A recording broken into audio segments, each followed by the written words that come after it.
ওয়াইফের কাজে সহযোগিতা করেন, বইয়ের কাজগুলোকে সহজ করার ট্রাই করেন, আপনার ওয়াইফের কাজে আপনি হেল্প করেন। আমরা বলি যে ওয়াইফের কাজ কোনো কাজ হইল, এটা কোনো কাজ, এই রান্নাবান্না করে আর ঘুমায় আর কোনো কাজ নাই। ব্যাপারটা আসলে এরকম নয়। ওয়াইফের কাজ অনেক বেশি। ঘর ঝাড়ু দেওয়া, মুছা, ওয়াশরুম ক্লিন করা, জামা কাপড় ধোয়া, সবার জন্য রান্না করা, রান্নাকে আবার সবার জন্য প্রোভাইড করা, বাচ্চার যত্ন নেওয়া, আপনার কি লাগবে তা খেয়াল রাখা, জামা লন্ড্রি করা, সবার কখন কি প্রয়োজন, কার চা প্রয়োজন, কার কফি প্রয়োজন, প্রত্যেকটা কাজ হচ্ছে ওয়াইফ আপনার মন থেকে করে।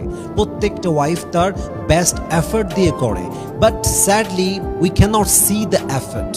এবং আমরা যেহেতু এফর্টটাকে রিয়েলাইজ করি না, ফিল করি না, এই জন্য আমরা আমাদের ওয়াইফকে প্রপার ভ্যালিউটা দিতে পারি না। কিন্তু আমরা যদি অন্ততপক্ষে রান্নার সময় গিয়ে ছোট্ট একটা হেল্প হলেও করে দেই, একটা মরিচ কেটে দেই, একটা বয়ম আগায় দেই, একটা পেঁয়াজ কেটে দেই, কিংবা সামর্থ্য অনুযায়ী সামান্য সাহায্যও যদি করি, অল্প সাহায্যের জন্য ওয়াইফের মনটা এত খুশি হয়ে যায় যে আল্লাহ তাআলা আপনার পুরো সংসারটাকেই বরকত দ্বারা ভরপুর করে দেয়। সুবহানাল্লাহ পড়বেন না আপনারা সবাই?